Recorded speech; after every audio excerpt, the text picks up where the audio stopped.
okay, that Michael Jordan's coach once said, like one of his older coaches before he got his best coach, where he just said like the tactic was like give the ball to Michael and get the F out of his way. That's the way you have to play with Simple. You have to let him do what he wants. In mind, Simple is playing a little bit alone over here, away from the rest of the team, and actually they're going to try and see if they can put a couple of shots through here. Awsomniac putting a lot of weight on the B and mid side of the map, and then leaving it a little bit open over towards the A-bomb side. And flip side, looks like they might end up grouping up towards A with the presence they have over there at the moment.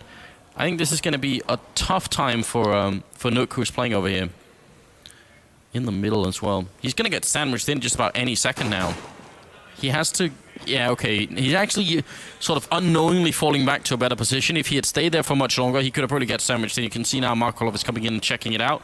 And they've left... Yeah, Simple playing alone. So that's exactly what they're doing. They're just letting Simple play his own game, and the rest of the team will be a real team. Well, they tried to push that guy over to A to at least fake that they're all setting up over there, but the problem is they haven't shown anything more than that. So if I was the French guys, I would have actually assumed now A, but actually, amazingly, they've gambled the guy over towards B, so they're completely locked out of the site at the moment. Yeah. A good running shot from Bondik. Markolov to pick up Kanner as well, who did get a grenade kill on return. Remax, who played well earlier, gets that kill. Thrick's going to go down after picking off one, so it's still a 2v2 with the bomb down admittedly, and no defuse kit currently picked up on the French side. And this time that they're wasting now, sort of hoping Bondik for can flip do side. everything here if he just holds his spot. Yeah, exactly right. I mean, he's looking for it. That's a triple kill, and now he's going to go aggressive as well. Fighting Arc, looking for the last one in the quad, getting a little bit of time to reload. One bullet left on Arc, and that's the round over. No time left to defuse anyway here. And Blade will pick up the last kill there, so pretty good job.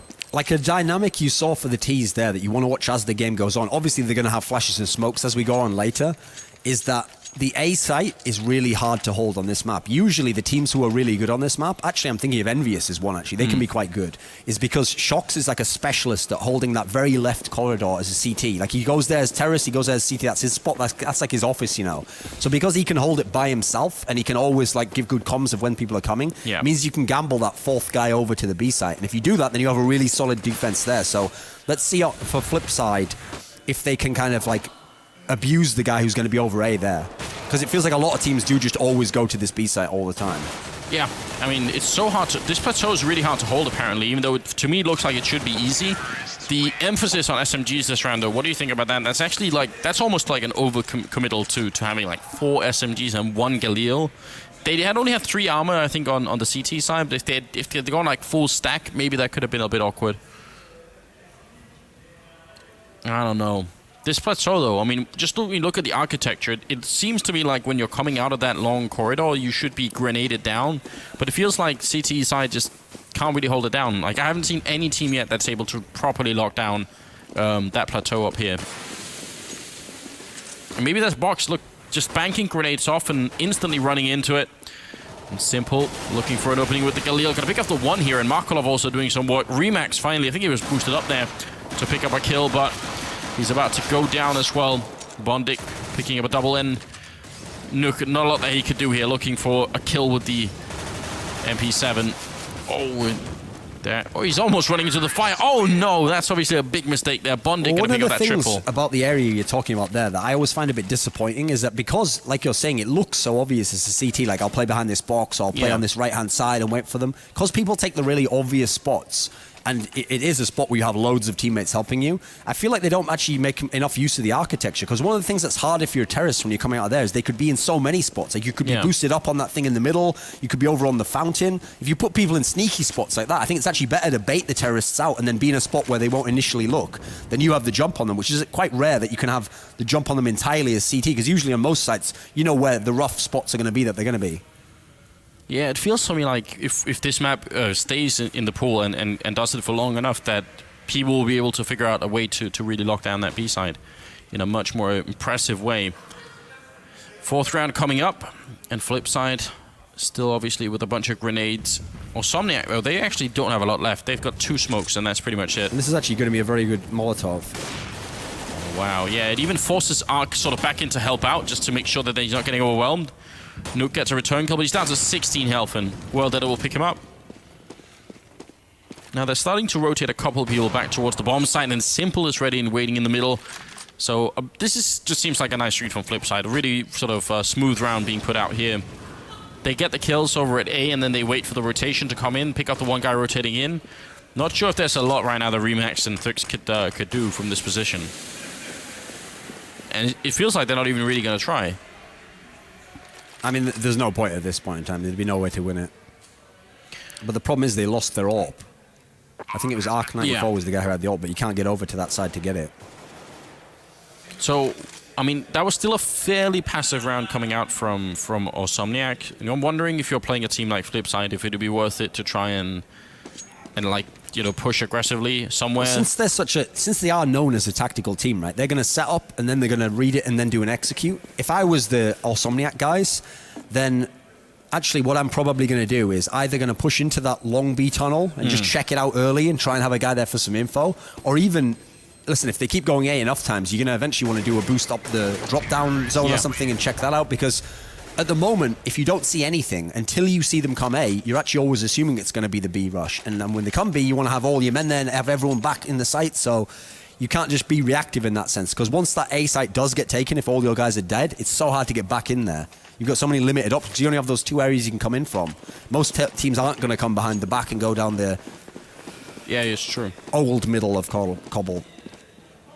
Well, continuing with the double up setup is Flipside, and actually Awsomniac do go for a bit of a force up, so maybe a little bit of an attempt at a power play here to try and slow Flipside down before it gets completely out of control with the economy as well. And Remax is playing a lot further up, but again he's alone, which is also eventually Flipside is going to be a big tell for them, that if they find him over here, that means he's going to be there alone. That's a great flashbang. Yeah, that's a very good flash. So what? They've outplayed them on that side of the map, once with a Molotov and now with a flashbang as well. That's just pretty good homework from Flipside's point of view.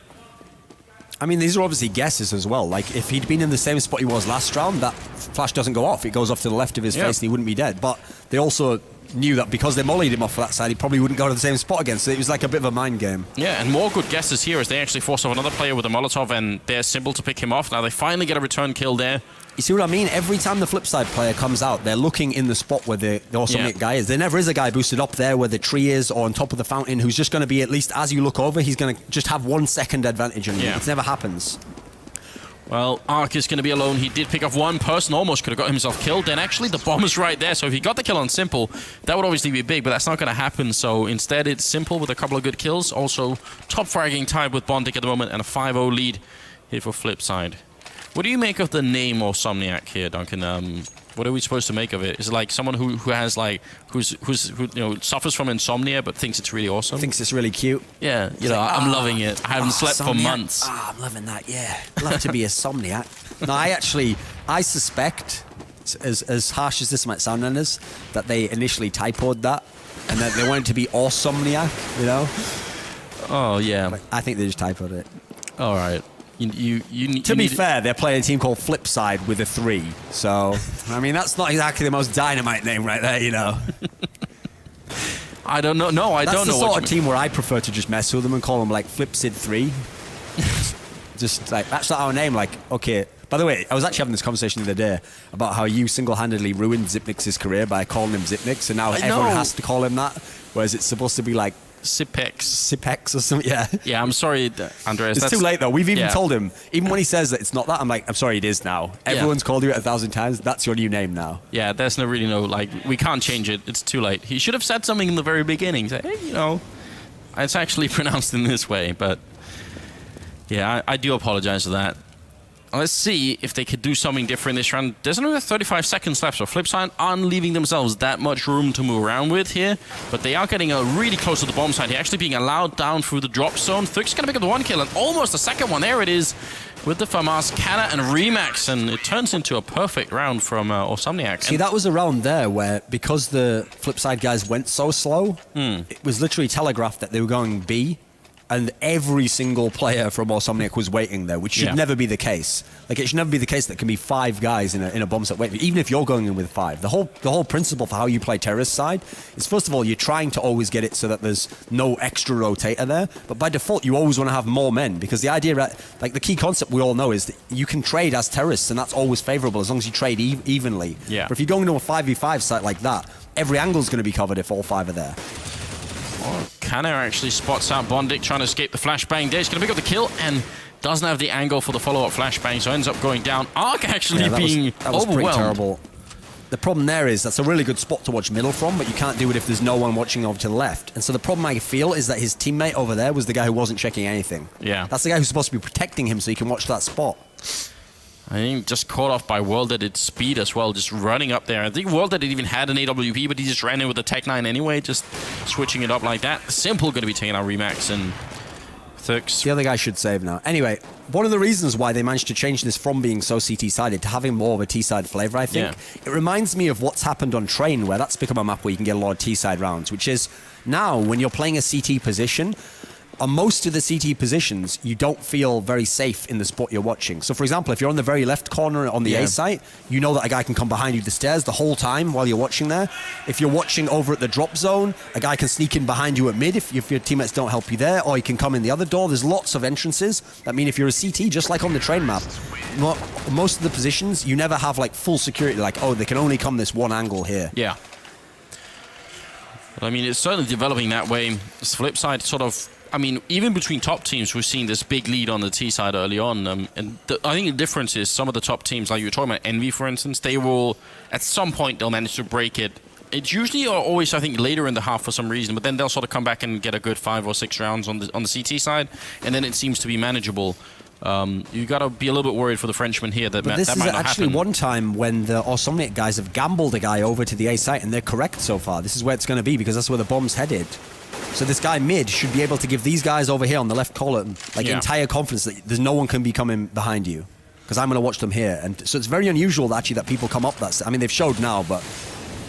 Well, I mean, it's a really good job with the smoke here, really blocking off, 3 flip side members? And if they rotate back down, like you were saying, the guy playing mid here, Arc, he's going to get a little bit of chance, hopefully, to let his teammates know what's going on. That's a decent grenade, in fact, and he's going to fall back and play it even more defensively at the moment.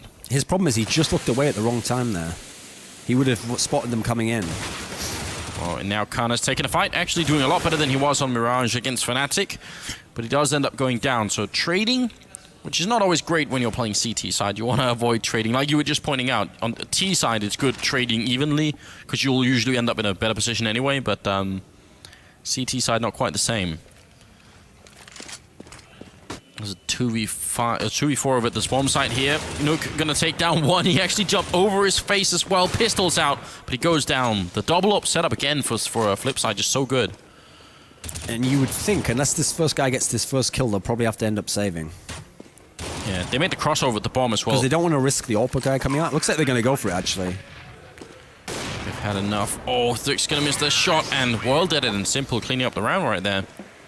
Yeah, see, they probably should have saved that. That's why I said the guy, Thick guy, who was the guy with the Colt, unless he gets that first kill, you should literally have the AWP guy ready. Like, if I don't get this kill, like, not even that if I die, if I just miss it, we probably should back off and save the guns, because you need to save that AWP, obviously. And it's back to pistols for Awsomniac. So, sort of a really, really rough start to them on this map here. One of the things that's a bit disappointing to me about Flipside is I've always in CSGO wanted Markelov to embrace being like a full-time AWPer, but now that he's on this team where World Edit and Simple both use the AWP all the time, in theory he never has to AWP if he doesn't want to. But actually he's been fairly underwhelming with the rifles. Yeah, his period in Flipside hasn't been that good. No. I mean, I think we were talking about this just the other day, and you remember this as well. Some of the tournaments, I think some of the Dreamhacks we've been at, where during the warm-up, we've seen Markelov deathmatch with AWPs, and he's looked like a god. Yeah, he's very good. And then you get into the game, and either he doesn't try it at all, or he tries it for a few rounds, and if it doesn't work instantly, he sort of loses all confidence and gives up on it. So I don't know what that is, but it definitely feels like the 1.6 god like Markelov that we all know is in there somewhere. We've never really seen that guy, unfortunately. He had like brief glimpses early when he was still in Na'Vi and CSGO, but he was never a legit world star on that level, you know, that he was from 1.6. Yeah, but you wonder if it's like a confidence thing. I mean, not exclusively, but maybe there is something to it that if he stuck with it and really went all in on it. But again, like you were pointing out, on this team, maybe it wouldn't make sense. If he had to use some of his resources, maybe they'd be a little bit wasted on doing that because they already have 2 players that are super good at it. See, here again, they're going to A with 3 people, and these guys are just holding them in B. Just by having shown early in that B tunnel, the Awsomniac guys never leave the B site. Yeah, and they find these two people over here, which means now they probably know most of the rest of the CT setup because they've encountered it for the last 10 rounds, as you were saying, so they have a good read on what's happening. What's great is they've actually faked the whole thing. So now they've gotten these guys into this spot where usually you'd only be there if you're definitely going A. The other guys are literally going to be able to walk in versus one guy. You're going to get a 3v1 here. Yeah, and they're even winning the fight over at A in the meantime, so the people just there for faking are still doing a great job. And Thux, maybe he can hear them running and is calling into his last teammate that something's gone horribly wrong here. Markelov gonna pick up the kill, and Remax gonna run right into the face of World Edit, but one of the is there to problems in return it. CSGO is that if you play the CT side of a lot of the maps, you can't play purely reactive. Because then you're literally doing what the terrorist wants you to do. If he does a fake and flashes somewhere and you rotate to that area, well, that was what his whole tactic was designed to do. And usually, once you see the enemies go into your site, as soon as they're entering your site, it's too late to rotate at that point in time. You're always going to be in an up-the-hill challenge. That's why the really good teams, the whole point is they see some very little information, but then they make like an educated guess off that. Like right now, we're going to rotate a man early. So you come into the site and we've got 4 people there. Now we have a chance to hold before you even put the bomb down. Whereas Awsomniac's just played like as if this was matchmaking, basically. Just wait there, and if they see someone come, they come. If they don't see anyone, they never rotate. Well, that goes back to what we were talking about the aggressive style. Like you said, that'd probably be better against a team like Flipsid because they do like the setups as well. So maybe you could push into them and catch them off guard here. But I mean, the way this game's gone, that's why I said early on, like it would be the B guys who I'd want to be doing the pushing. Like, with the way it's gone so far, obviously we have the benefit of seeing the overview. But on the overview, the push that would have worked is if you'd pushed up the drop zone. Because so far, every now and then one guy goes there and holds it. But in general, they were sending 2 to the B tunnels and just holding there. So they're waiting for you to push up there. But if you'd have done the drop zone, you would have actually gotten a few flanks. Or you would have at least known they're not there, known they were coming A faster. Yeah. So one of your guys could have gone back from the drop zone and gone into it. So that's an example of where you could peek up. They might even kill you there. But the information on the rounds where they don't would be so valuable for the other side that it'd win you around, you know? It's kind of hard to watch Simple do what he does as well. You get the feeling that he's not playing with a sniper rifle. It's like a railgun almost. Okay. What do you mean it's hard to watch it? I love it. I love watching it. Listen, even back in Quake, I love to see really good pros stomp noobs. Like, you know, other people hate that. Like, no, I want to see them only play versus the good players. I love seeing a good pub stomp, you know. Cool, or a Cypher just like just wrecking people like 40-0. It's amazing. So I love watching Simple do that. Right. And plus, we know from his Twitter interactions that Simple is arrogant as the day is long. Like, this guy's literally like, you are beneath me. I love that demeanor, dude. You know, it's like an anime villain or something. It's like, you are nothing before me. I would have never guessed that you were into that sort of thing, Thorin. That's no, but I mean, it's more fun certainly than having some guys say, oh, I think they could have beat us on any other day. They play really well. It sucks. Dude, I'm a Sith. Like, I'm all about like harnessing your aggression, like using your power over others. Like, yeah, that's my philosophy. But it looks like Awsomniac has a chance to win around here. Yeah, although World that is still alive, he does miss the flick, but that wooden panel in front of him is not going to help him that much. 30 seconds here. There's no reason to show in this site. Oh. He does get a kill though, but this seems a bit strange to show versus 2 opponents like this. Yeah, I absolutely agree. He should have stayed alive back there and waited for his teammates. Now it's a 2v2. Bomb is going to go down. It's still winnable with the health, but the problem is you could have been 3v2 there. And they had to plant the bomb because there was like 20 seconds left at the time. Yeah, now this is going to be hard to get. Yeah, how are they going to get out of this door with the AWP back here? Well, he peeks away just when he comes out, and that's really unfortunate for World Edit. Good shot from Blade, though. The thing is, Blade doesn't need to show here himself either. With the time left on the clock, he can force this guy to walk around. Yeah, that's exactly what he's Blade doing. is a pretty smart player, so I would expect him to just abuse this smoke, basically, and wait till the last second. Oh, well, there it is. He walks right into him, gets the triple, kind of goes down to the end. There was a smoke up there as well, so, I mean, I don't know what he could have done there, kind of. That was a pretty tough position. But you see there, the mistake there. Like, Awsomniac got the great kills to open it up, but then what a strange decision from that guy to go on top of that little roof there when he knows that he can be versus 2 people at once. Like, yeah, in the best case scenario, he kills one. But even if he kills one there, the other guy probably kills him because there's 2 people shooting at him. So, just an unusual decision because actually, I don't know if he just didn't look at the clock or he's just not that experienced as a pro, but the time was on his side. Then there's no way they're going to go back with the bomb all the way to the other side. So, he can do that. He can wait for his teammate to come in and support him more. Just a bit of a rookie error, really. Yeah, I think that's definitely true. That cost him a lot. His teammates were at the door as well, so if they had been trying to rush him down on the bomb site, he would have had a little bit of help as well. Costly mistake, definitely. Grenade going down. And the thing is, though, the flip side, guys, one thing you have to notice about this win, they're not just winning by headshotting, they're actually taking this seriously. Like, they're using the proper pop flashes. They flash a guy and then the guy peeks properly, as though it was like they're playing Fnatic or Envious, you know. They're not just messing around. Like, I'm pretty sure they'd win anyway in this game, but I like the fact that they're having proper routine, which is something that, in theory, the Blade teams do have, you know. He's a guy who famously from 1.6, he had a proper tactical system and you were going to do your part in it, and every time we execute properly, you know. Nuke back here once again with the FAMAS, and they're going to come close here. There's the bomb. Yeah, that's always a big kill, dropping the bomb as well. I think this would be a call, and now you'd really play off the fact you've got the bomb there, but I imagine this guy will probably jump up and peek immediately. Staying he alive never had to. for a minute. Oh, well, they're going to come and overwhelm him anyway. Kinda going to be kicking off Markelov and Remax with the kill on World Edit, so 2v2, but Simple, again, with that railgun-like action of the AWP. 1v1 though, but he only has 5 health here.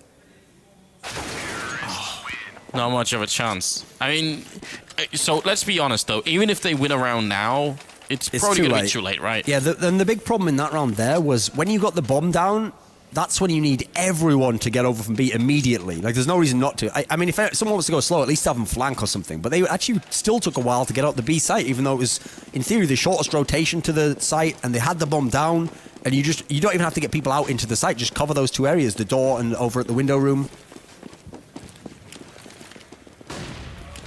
They don't really have anything to rely on either, Awsomniac, at this point, where they could think about it and say, this is... I mean, look, they always get done by the flashes.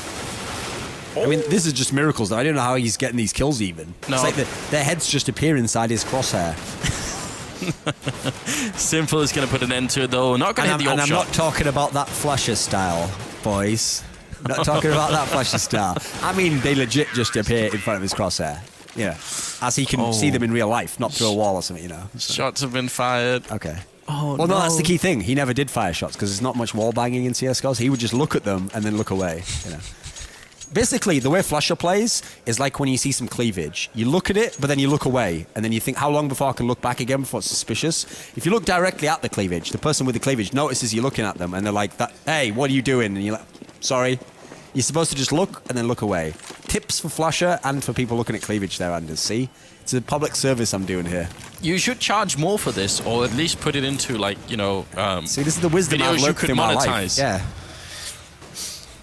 Lessons I've learned in my life. How to look at cleavage and get away with it. Can we get a Thorin's tips, you know, video show for real-life engagements? I would like that.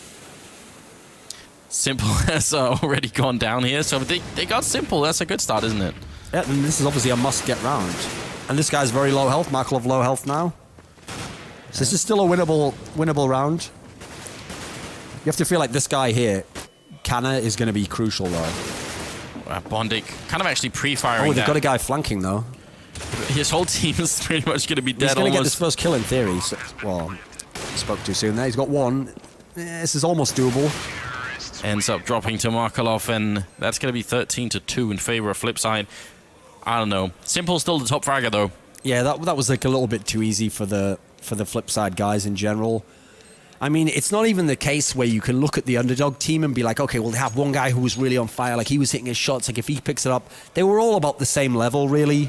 And in general, we have to say, because we saw it from our POV, a lot of the times they would get kills was just where like a smoke would go down, the flip side player would run through it, and the flip side player wouldn't know where the CT was positioned. So some of those were even kind of fortuitous kills, you know. So I actually feel like they didn't get enough rounds at all. Not as in, they have no chance to win, but they needed to even get more out of those lucky situations, you know, whereas they weren't even winning some of those rounds. Yeah. Well, at least they start off with a good pistol kill here. Thug's going to pick up World Edit as well, and Remax actually coming up with a double, so it's down to Blade and Markelov here. Finally something going in their favor. Now they just need to stop the retake from happening, and they've even got some time to set up here, I think. Kinda gonna pick off Markelov. That certainly helps. Yeah, so that was a fast round as well. I mean, they didn't spend too much time thinking about it. They got the opening frag, and they didn't hesitate after that either. The question is, how far can they carry it? Deagle on World did it. Not that much armor, though, on the rest of Flipside, really. Oh, there's Blade picking I wonder up one. what... There we go. See, I thought, you know, is Simple feeling okay? No Deagle, bro? No Deagle? Someone make a meme or something where it's like a skeptical guy, like, no Deagle, Simple? Like, I don't know what's wrong with someone from Ukraine if they don't buy a Deagle on a save round, because obviously spending $700 for the most money inefficient gun in the game is a save, right? You know?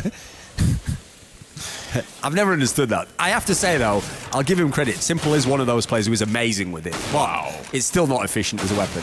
Markolov with a good jump scout there, and Simple will pick up a shot with the Deagle going for a little bit more.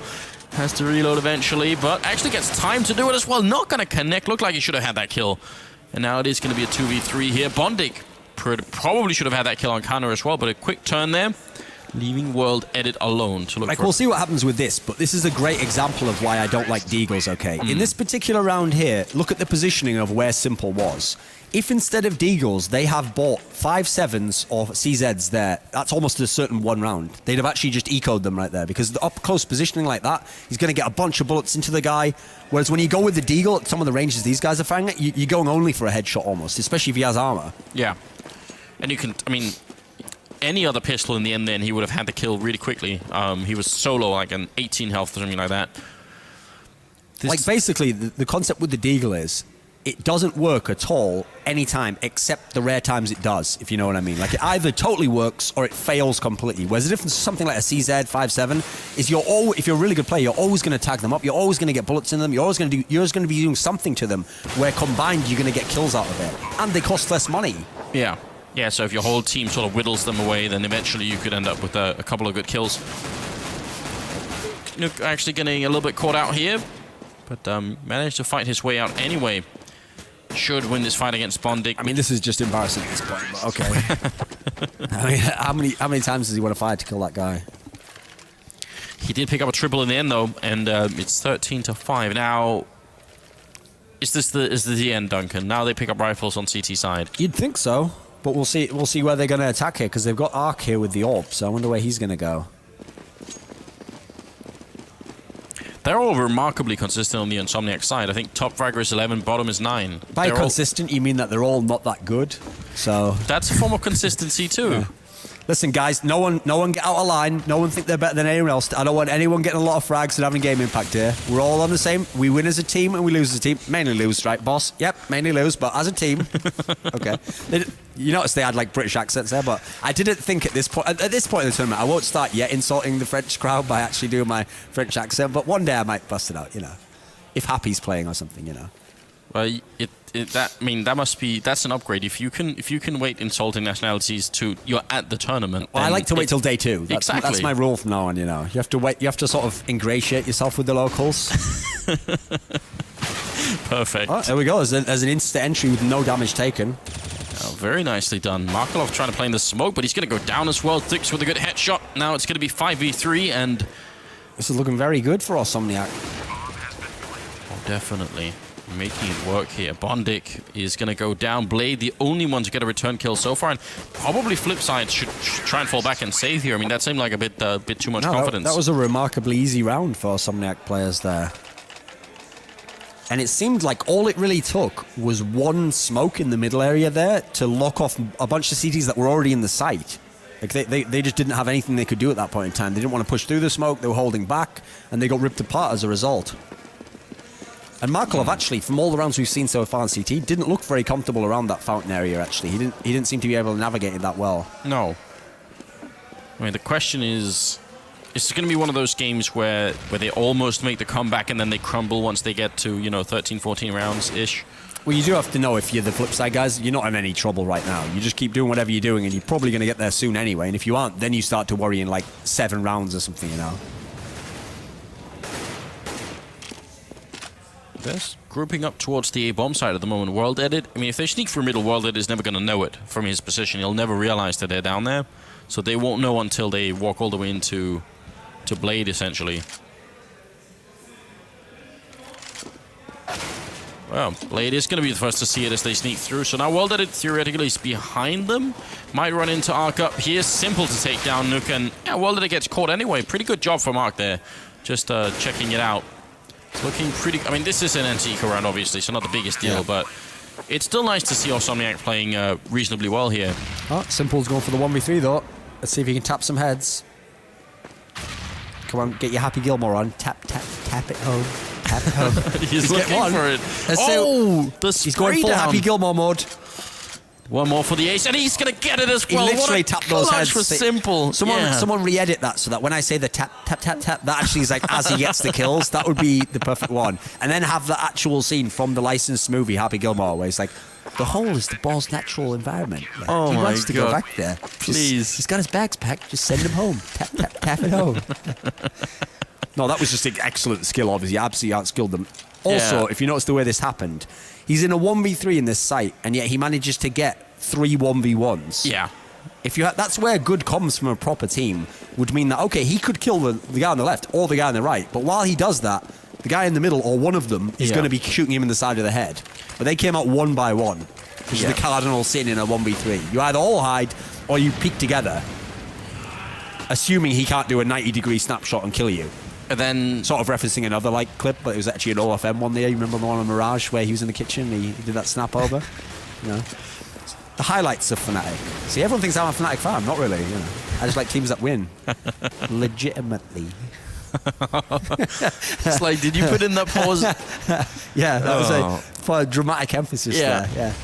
That's what I learned in my theatrical days.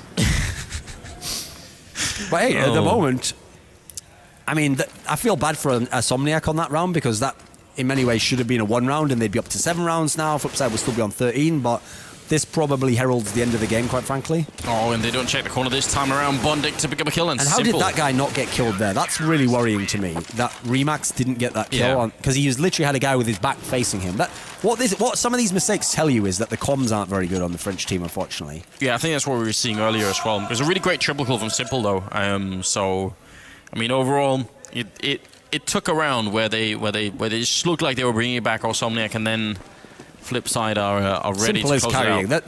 That's the reason why it's fun to watch Flipside to a degree. I like the tactics, but it's the fact that because of this extenuating circumstances, the ESL ban, the fact that Simple didn't get along with people in Hellraisers, they basically got a player who's much better than the players they should have on their team. They've got a legit world star, and he's playing for a lesser team. And because he's in his prime right now, he's doing his absolute best. Every game is like the Simple show when you watch him play. Yeah. No, it's hard to see how it can be boring at this point. Because he's probably going to keep trying. Even if he was failing some of these shots, he'd keep doing it anyway. Just as a confidence thing. Uncharacteristic misses here from World Edit. And a bit of... actually going to force them back a lot. That Molotov covering more than I thought. Markolov to pick off Arc then. And turning into it. Look at the timing here. Blade taking down 2. Very, very good job. And World